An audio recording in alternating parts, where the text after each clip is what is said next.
Hi everybody. Hi. Happy Friday. It's a hot, sticky one today, isn't it? Yeah. All sorts of strange weather. And it's raining. I can't believe it. Yeah. And Chicken Nugget can't like believe it either. Yeah. Anyway, we've got a funny little story for you today called The Magic Scissors. Ooh. Wow. So, no idea what that's all about. It's written by Lou Spanner. So, if you find one... What, a loose spanner? Loose spanner, yeah. Give it to your mum and dad. Anyway, the Magic Scissors. Right. It looks like Nana's going to start today. Nana's turn to start. It would be. Well, you started yesterday. That's why then. Once upon a time, far, far away, in a half-forgotten part of the world, between high mountains and a deep blue lake, there was a little Chinese boy, and his name was Lu Chu. He lived with his father and mother in a little bamboo hut, and he was very happy. All day long he played in the sand, or he sat in the sun and looked at the birds and the flowers. And when he was hungry, his mother gave him a bowl of rice, and he ate it with his fingers, and nobody minded.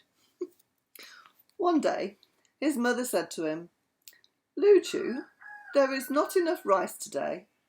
Go to the lake and catch some fish for dinner." Lu Chu, who was a good little boy, went to the back of the hut to fetch his fish net, and then he trotted off to the lake. It was a long way and the day was very hot, but Lu Chu was used to the sun and did not mind a bit. He whistled as he went and soon reached the lake. There he threw his net into the water and caught a beautiful big red and blue and silver fish. Lu Chu was very glad, but the red and blue and silver fish said, "Dear Lu Chu, please let me go, and I promise you a wonderful pair of magic scissors.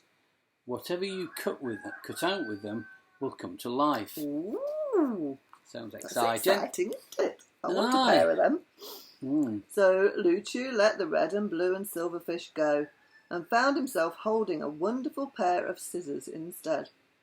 Lu Chu was delighted. He took a scrap of golden paper and cut a beautiful little castle. No sooner was it ready than it grew and grew, and to his surprise, the little boy saw an immense golden castle arising before him. Wow. Then Lu Chu thought of the lovely garden that should surround it, and with the scissors he cut out tree after tree, flower after flower, the one more beautiful than the other, and they all grew and became real. And he also cut out pretty little birds that filled the air with their sweet music. Not like Chicken Nugget. Lu Chu then ran home to fetch his parents, but when he saw them in their ragged old clothes, he decided to make them new ones first. So he set to work with his scissors, and the little paper garments he made became magnificent clothes of silk and brocade.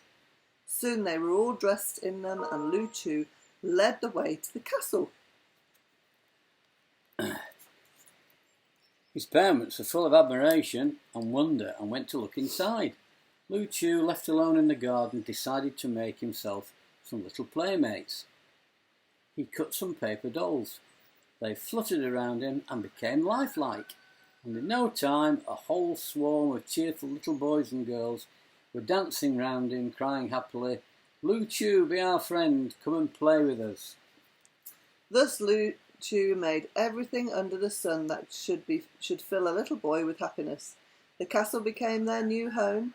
There were so many rooms that nobody had ever seen them all, and each one was furnished in grand style with exquisite taste. There were the most precious toys and delightful books, but yet the more he had, the unhappier he became. One by one, his old pleasures were taken away from him. If he ate with his fingers, his father would box his ears and say, "What are your chopsticks for, you young rascal?" And if he played in the sand, his mother would scold and say, "Lu Chu, dear, think of your beautiful new clothes. You'll spoil them.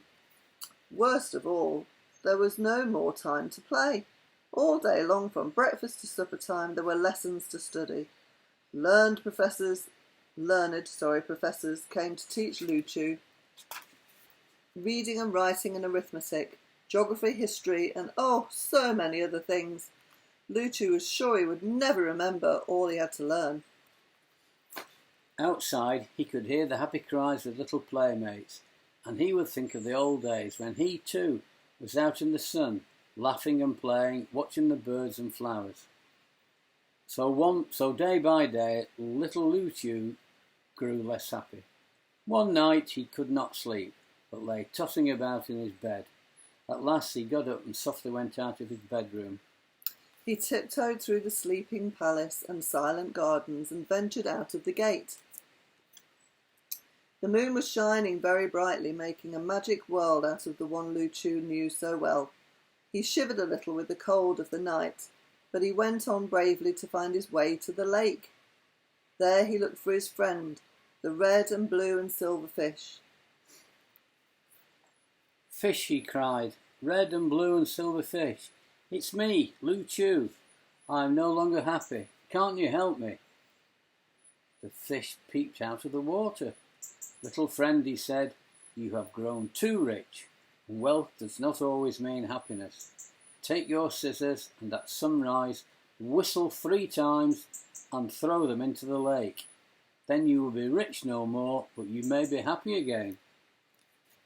Ooh. The fish disappeared, and Lu Chu sat down to wait for the sun to come up. At last the pale dawn crept slowly over the mountains, and soon the earth was filled with light and warmth. Lu Chu threw away his scissors into the lake and went home hopefully. There he found the old bamboo hut again. His mother, in her old clothes, was waiting for him with a bowl of rice. She smiled at him, and Lu Chu, sitting down on the warm yellow sand to gobble up the rice, felt that once more he was the happiest boy in the world. Aww. That's a good story. It is a really good story, that. That shows you. So you can't, it's not always having everything you want is a good thing, is it? So there you go. Making the best of what you got. Yeah, so there's the picture of his little scissors. So I hope you enjoyed that. That was a good story. So I hope you sleep really, really well tonight. I do too. And we will see you again tomorrow. We will. So hopefully it might stop raining. Yeah. Nightmare. It's very weird. Anyway, we love you loads. Yeah, so lots of love to Ruby and Max. And lots of love to Atty and Toby.